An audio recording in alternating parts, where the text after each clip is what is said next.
Merhaba arkadaşlarım, hoş geldiniz. Hepinize benden sevgiler ve selamlar olsun. Ben de size bakın bugün yine çok güzel bir bebek elbisesi ile geldim. Şöyle göstereyim. Harika, kolay ve pratik örülen bir elbise modeli hazırladım size. Şöyle eteklerinde bakın şöyle detaylarımız var.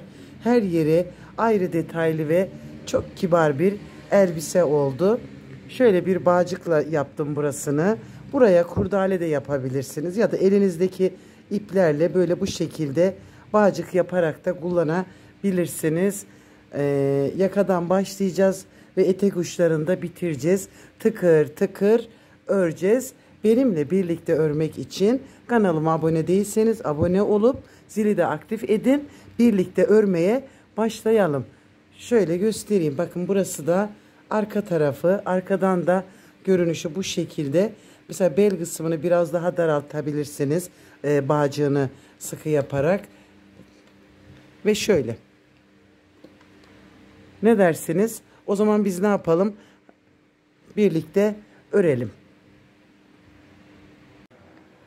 Evet arkadaşlar. 2 tane şöyle ipim var. Tunç bebe benekli diye bir ip kullanacağım. Ve bakın şöyle ipim 300 metrelik 100 gramlık 2 tane ip kullanarak devam edeceğiz örgümüze. 3 milimlikte bir tığ kullanacağım. Başka da bize bir aparat lazım değil. Ayraçlarınız varsa kol yerlerini ayırırken ayraç lazım. Başka da bir aparat lazım değil bize. O zaman ne yapalım? Hadi örmeye başlayalım. İpimizi kenara alalım. Ve bakın o kadar pratik bir şekilde anlatacağım ki bilmeyen arkadaşlarımız dahi kolayca yapabilecek. Yeter ki videoyu atlatmayın. Evet, ilk aşama olarak ipimi ile tığımı birleştirdim. 1, 2, 3 zincir çektim. Tığıma ipimi aldım. Birinci zincirime geri dönerek batırdım ve ipimi çıkarttım. Bir trabzan yaptım. 1, 2, 3. Tığıma ipimi aldım. Birinci zincirime geri dönerek ipimi çıkarttım. Ve bir trabzan yaptım. 1, 2, 3 zincir çektim. İpimi aldım. Birinci zincirime geri döndüm ve bir trabzan yaptım. Şöyle. 1, 2, 3 zincir. İpimi aldım. Birinci zincirime geri döndüm. Ve buraya bir trabzan yaptım. Toplamda 24 tane bu şekilde yuvalar hazırlayacağız. Böyle.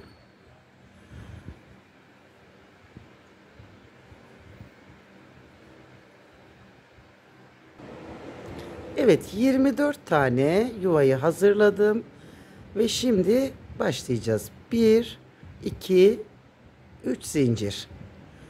Tığıma ipimi aldım.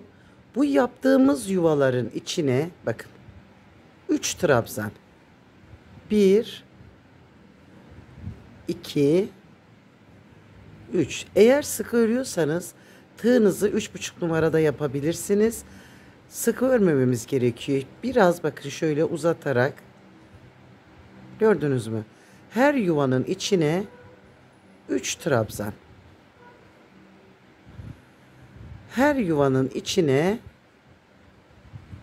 3 trabzan yaparak ilerleyeceğiz. 2 ve 3. Şöyle. Sıradaki yuvaya geldim. 1, 2 ve 3. Bakın. Her yuvanın içine 3 trabzan. Ve 3. Şöyle. Biraz trabzanlarımı uzatarak yapıyorum. Bakın.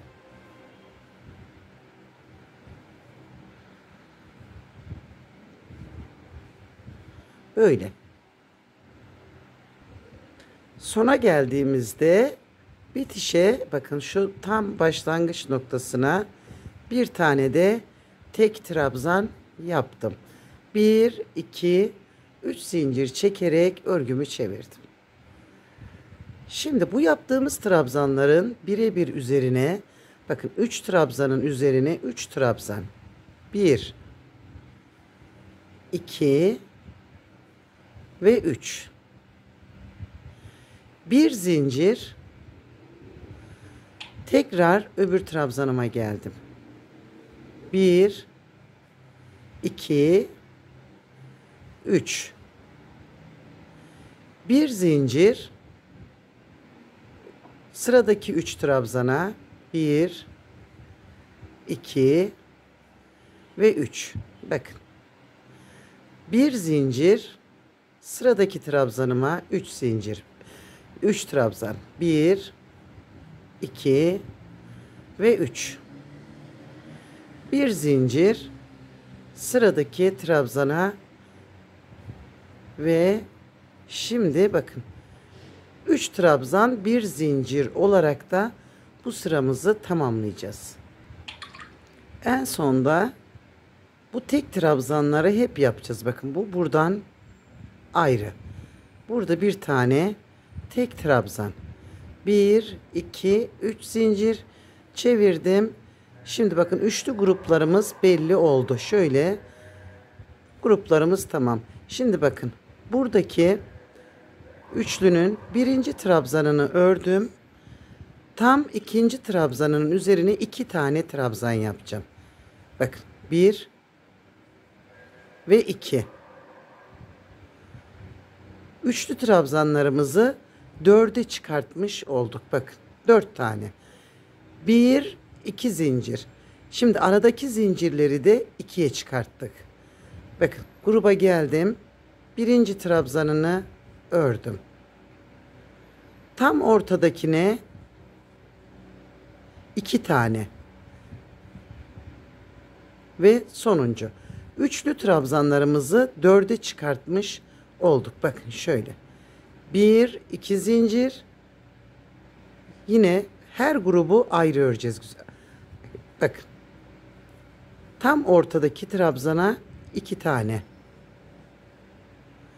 Ve sonuncuya batırdım. Bakın 4'e çıkarttım. 1 2 zincir. Öbür üçlüye geldim. Birincisini ördüm.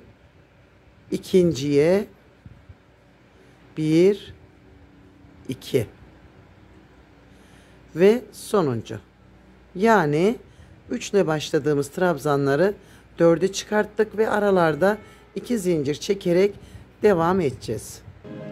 Evet arkadaşlarım, 4. sıramızı da yaptık. 1 2 3 zincir çekerek çevirdim. Bu sıramızda birebir batarak ilerleyeceğiz. Yani 4 trabzanların üzerine 4 trabzan. 3 ve 4. Bakın 4 trabzanın üzerine 4 trabzan, 2 zincir ve tekrar 4 trabzanın üzerine. Yani aynı sırayı birebir tekrarlamış olacağız. Bakın böyle.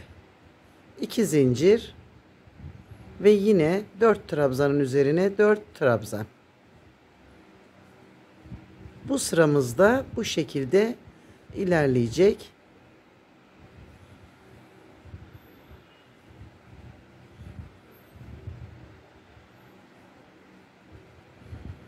Ve 4. Bakın. Böyle. Birebir aynı sırayı yapacağız.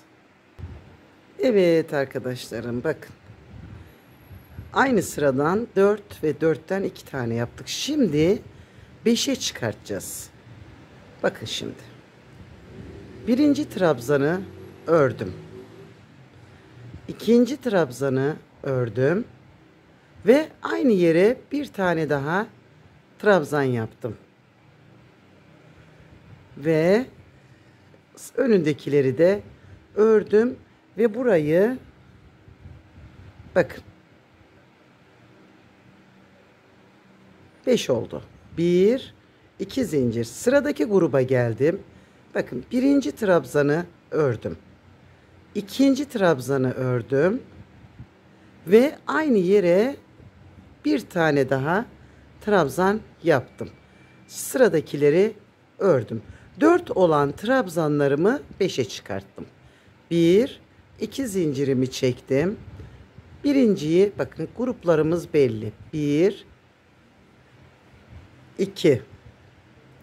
Şimdi aynı yere bir tane daha. 3 oldu. Sıradaki 2 taneyi ördüm. 5 oldu. 1 2 zincir. Bakın 1 2 ve 3. Aynı yere 2 tane.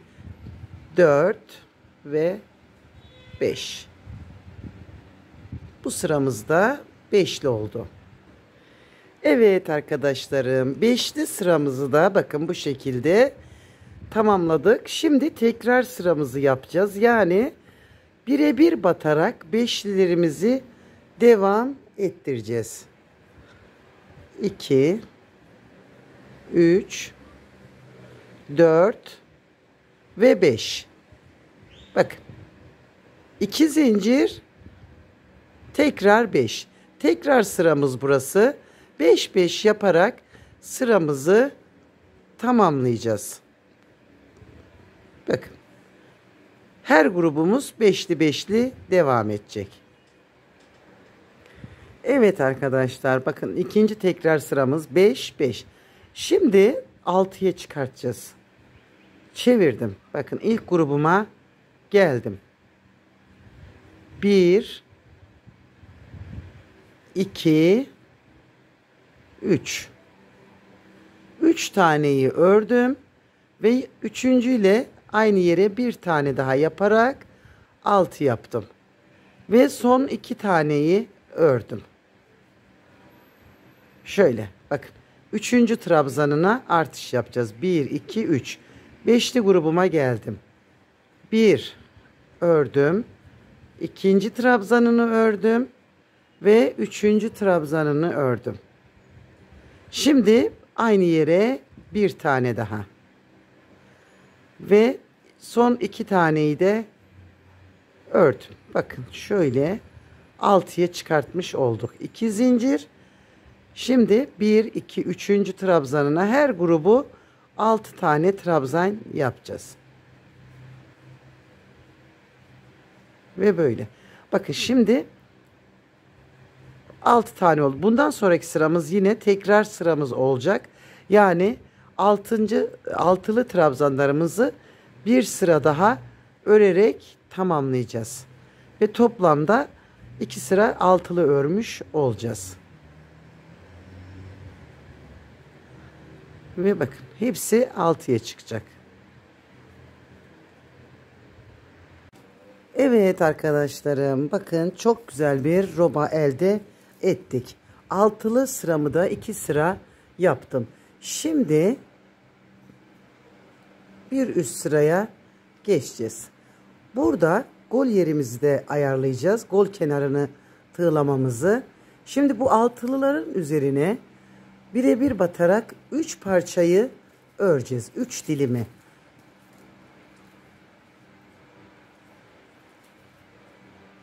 Bakın böyle bir dilim bu. Şimdi ikinci dilime geçeceğim. 2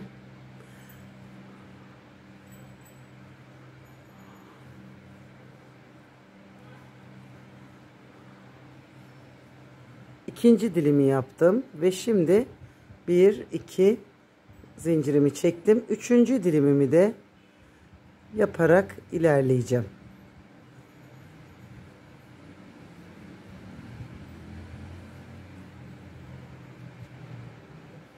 Ve üçüncü dilimimi de yaptım. Bakın. Şimdi burası arkanın birinci yarısı olacak. 1 2 zincir çektim. Ve şimdi bakın burada bir trabzan yaptım. 1 2 3 zincir çekip trabzan tepesine batırarak bakın içinden geçirdim. Şöyle. Tekrar sıradaki trabzanı aldım. 1 2 3 zincir ve trabzan tepesine batırıp içinden geçirdim. Sıradaki trabzanı aldım. 3. Tepesinden geçirdim ve içinden geçirdim. Tüm trabzanlarımıza bu işlemi yapacağız 6 dilim üzerinden. Bakın. Zincir olan yerlere trabzan yapıp onların da üzerini yapacağız. Bakın böyle 2, 4, 6 tanenin üzerini yaptım. Şimdi zincir olan yere bir trabzan ve 3 zincir tepe noktasına. Araya zincir olan yerlere bir trabzan. Ve böyle bakın. 6 dilimin üzerini bu şekilde tığlayacağız. 6 dilimin üzerini bu şekilde tığladım. Bakın şöyle. Şimdi ön kısma geleceğiz. Bakın burada 6 dilimin üzerini 2 zincirimi çektim. Birebir batarak yapacağız. Böyle. Ve bakın. 1, 2 zincir çektim. Öbürüne geçtim. Toplamda 6 dilim üzerine birebir batarak öbür kolumuza kadar ilerleyeceğiz.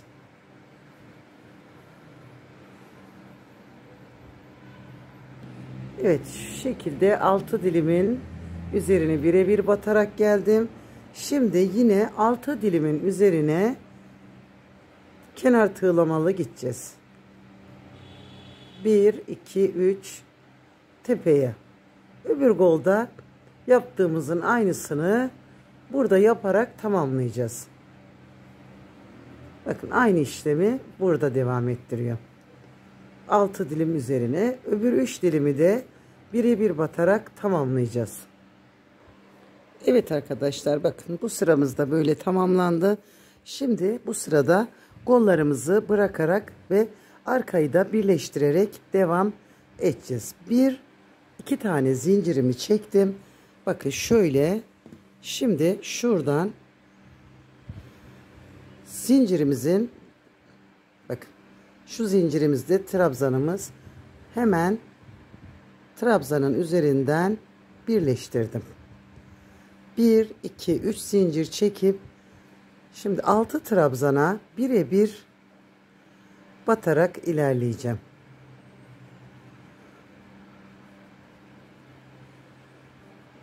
Şöyle. Bu 1, 2, 3 dilimin üzerini aynı şekilde öreceğim.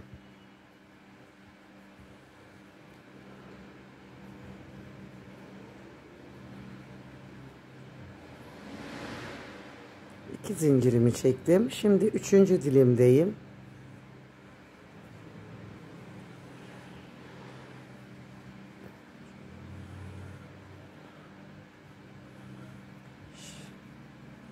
Ve bu da 6. Bakın. Şöyle 3 dilimin üzerini yaptım. 1, 2 zincirimi çektim. Bu kenarını tığladığımız 6 dilimi bıraktım. Bakın şöyle yine buradan düz olan yerden başlayacağım. Ve bakın şöyle yelpaze şeklinde bir golevi ayırmış olduk. Ve bu 6 tane parçayı 6 dilimi örüp öbür koluma kadar dümdüz örerek geleceğim.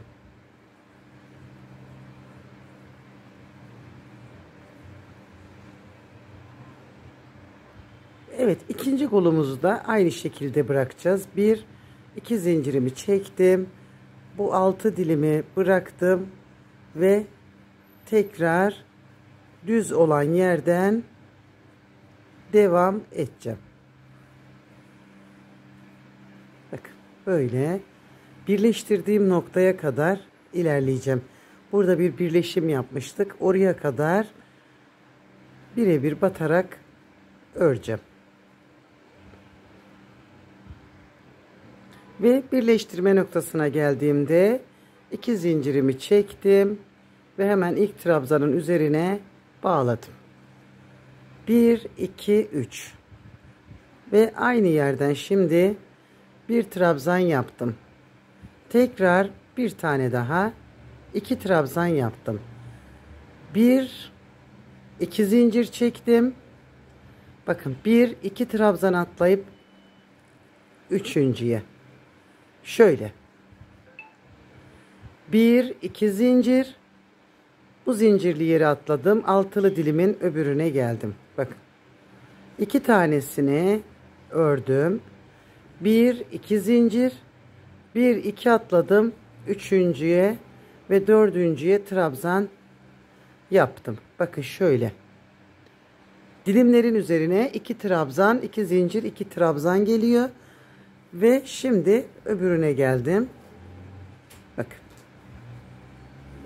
1 2 2 zincir, 1 2 atladım üçüncüye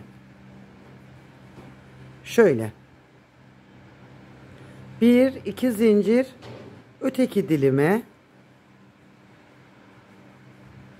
ve görüntümüz bakın bu şekilde birleştirme noktasına kadar geleceğiz. Evet arkadaşlar, bitişe geldiğimizde bakın böyle bir görüntü olacak. Şu şekilde şu zincir olan yere 2 trabzan yapacağım. Yani burayı dengelemiş oldum. Şimdi yine trabzanın tepesine birleştirdim. 1 2 3 ve aynı yere bir trabzan yaptım. Önündekine bir trabzan yaptım. Şimdi bu 2 zincirli yerlerin içine 1 2 3 bakın ve 2 trabzanların üzerine 2 trabzan. Bakın zincirlerin içine 3 trabzan, 2 ve 3. Trabzanların üzerine 2. Zincirlerin içine 3 trabzan, 1 2 3. Trabzanların tepesine 2. Bakın böyle. Zincirlerin içine 3 trabzan, 2 trabzanın tepesine 2 trabzan ve sıramız böyle tamamlanacak. Evet, sıramı birleştirdim. 1 2 3 zincir çektim. Şimdi 4 trabzana 1 2 3 4. Bakın 4 trabzan yaptım. Tığımın üzerine ipimi aldım. Bakın bir ikinciye batırıp bir trabzan yaptım. 1 2 3 zincir çektim. Aynı yere bir trabzan daha yaptım. Tığıma ipimi aldım. Bir atladım. İkinciye 1 2 3 4. Tığımın üzerine ipimi aldım. Bir atladım. İkinciye bir trabzan yaptım. 1 2 3 zincir çektim. Aynı yere bir trabzan daha yaptım. Bakın V oluşturdum. Bir atladım. İkinciye 4 trabzan. 1 2 3 4. Bir atladım. İkinciye bir trabzan. 1 2 3 zincir. Aynı yere bir tane daha trabzan.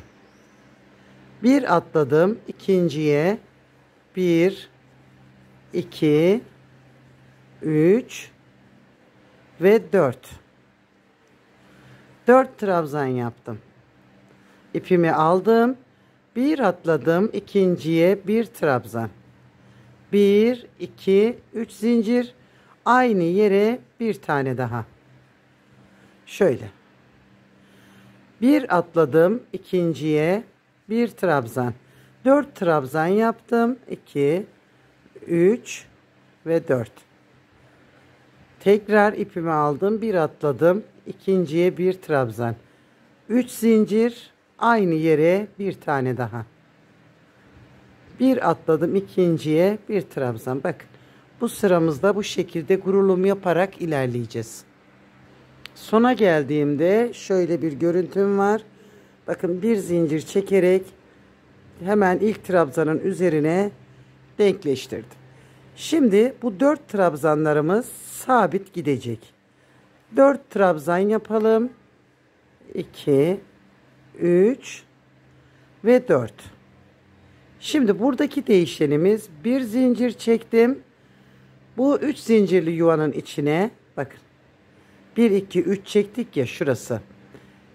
İkinci zincirine batırdım. Şöyle bakın. 1, 2, 3 zincir çektim. Aynı yere bir kere daha batırdım. Bakın böyle. Bir zincir ve 4 trabzanı yapalım. 1, 2, 3 ve 4. Bir zincir çektim. 1, 2, 3 zincir çekmiştik. İkinciye batırarak bir trabzan yaptım. 1, 2 zincir çektim. Aynı yere bir kere daha batırdım. Ve bir zincir çektim. 4 trabzanı sabit yapalım. 2, 3, 4. Bakın bir zincir. Şimdi bir ikinci zincire batırıp bir trabzan yaptım. 1, 2, 3 zincir çektim. Aynı yere bir tane daha. Bir zincir çekip 4 trabzanımı yaptım. 1, 2, 3, 4. Bakın şöyle. Şimdi bu sıramızı da böyle yapacağız. Bir sonraki sırada bu aradaki zincirlerimizi ikiye çıkartacağız. Ve sonrasında dümdüz devam ederek öreceğiz. Hep aynı şeyi öreceğiz. Şimdi bu sırayı da tamamlayalım. Evet, bu sıramız da tamam. Şimdi bundan sonraki sıralarımız hep aynı olacak. Sadece bir zincir çektiğimiz yerde 2 zincir çekerek ilerleyeceğiz. Şimdi 4 trabzanlarımız sabit. Bakın şimdi burada 1, 2 zincir. Ve tam V'nin ortasından yine bakın. 1, 2, 3 zincir. Bir tane daha. Yani 2 zincir çekerek dörtlü trabzanlarımıza başlayacağız. 1, 2, 3, 4. 2 zincir. V'nin ikinci zincirine bir V. 1, 2, 3. Aynı yere bir tane daha. Bakın aynı sıra. Bundan sonra hep 2 zincirli olarak kenarlarında devam edeceğiz. Bakın şöyle bir görüntümüz oluşacak. Evet arkadaşlar, bakın böyle bu hale geldi. Elbisemiz çok cici bir şekilde ilerliyor. Şimdi boyunu bakın koltuk altından sonra bir karıştan 2 parmak uzun yaptım. İstediğiniz kadar bu kısmı yapabilirsiniz. Şimdi sadece 2 sıra eteğinde bir tığlama yapacağız ve kabartacağız eteğimizi. Şöyle sıra sayımı söyleyeyim. 1, 2, 3, 4, 5, 6, 7, 8, 9, 10, 11, 12, 13, 14, 15 sıra örnek kurduktan sonra yaptığım sıra. Bir ipimde bakın buraya kadar geldi. Böyle bu kadar kaldı ipimden. İkinci ipimi burada bağlayacağım. Yani 300 metrelik ip buraya kadar getirdi. Normal öbür 250 metre olan iplerden de alsanız, 300 metre olandan da alsanız 2 tane ip almanız gerekecek bu elbisemiz için. Şöyle şuradan ipimi bağlayayım ve şimdi başlayalım kenar tığlamamızı yapmaya. Burada bakın birleştirdim. Şöyle. Şimdi buradan kayarak bakın tığımı batırdım. İçinden geçirdim. Tekrar batırdım. Buraya geldim. Şöyle. Bir, iki tane zincirimi çektim. Bakın bu ortadakilerde işlem yapacağız. Şimdi burada bir trabzanımız var. Bu trabzan tepesine bir tane trabzanımı yaptım. Zincirimin içine 1, 2, 3, 4, 5. Bakın şöyle aynı yere devam ediyoruz. 6. Ve yine bu trabzanın tepesine batırdım. Şöyle toplamda 8 tane buraya trabzan yapmış olduk. 1, 2 zincir çektim. Ve burada 4 trabzanımız var ya. Birinciyi bıraktım. İkinciye sık iğne yaptım. Önündekine sık iğne yaptım. Tam ortadaki 2 trabzanı kullanmış oldum. 1, 2 zincir çekip tekrar bakın. Bu V'min birinci trabzanına batırdım.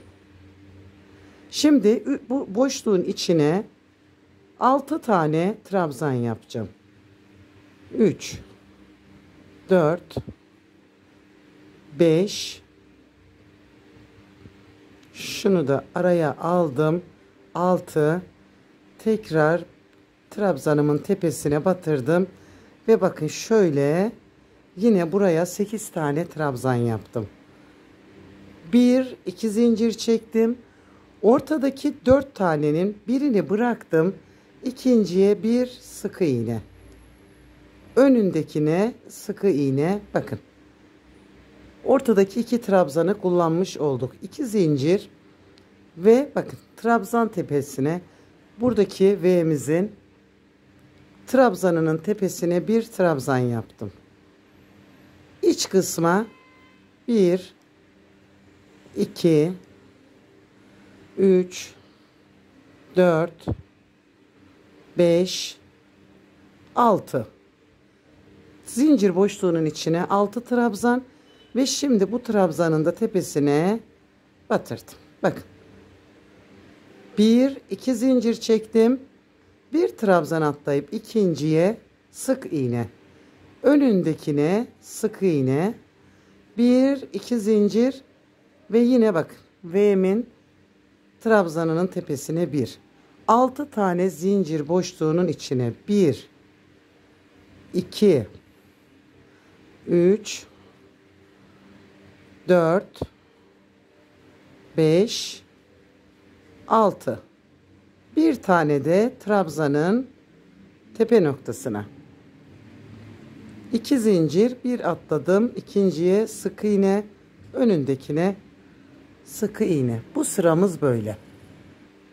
Evet, sıramı tamamladım. Şimdi bakın burada şöyle önündekini de aldım tığıma. İkisini birlikte çektim. Bir zincir çekip şimdi bu yaptığımız trabzanlar bakın birinci trabzanına batırdım ve bir trabzan yaptım. 1, 2, 3 zincir çektim. Tepe noktasına batırarak bir sık iğne yaptım. İpimi aldım. Sıradaki trabzana geldim. Bir trabzan yaptım. 3 zincir çekip bu trabzanın tepesine batarak bir sık iğne yaptım. İpimi aldım. Her trabzanın buradaki 8 trabzana aynı işlemi uygulayacağız. Böyle 3. Sıradakine bak hepsine biri bir batarak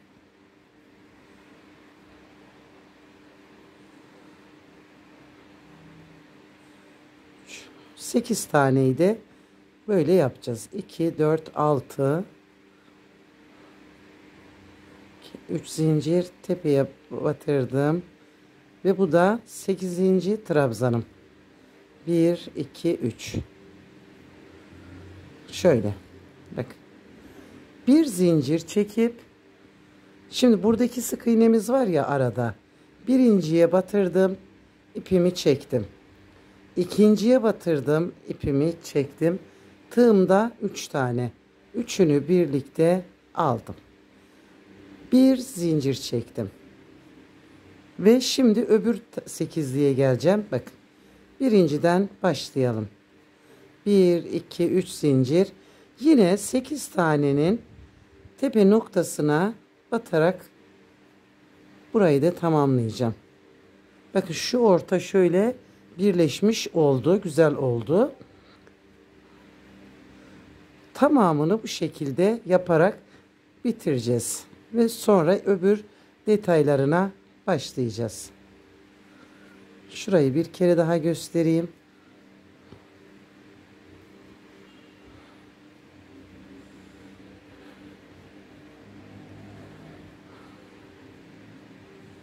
Üç. Ve sonuncu bakın 8. 1, 2, 3.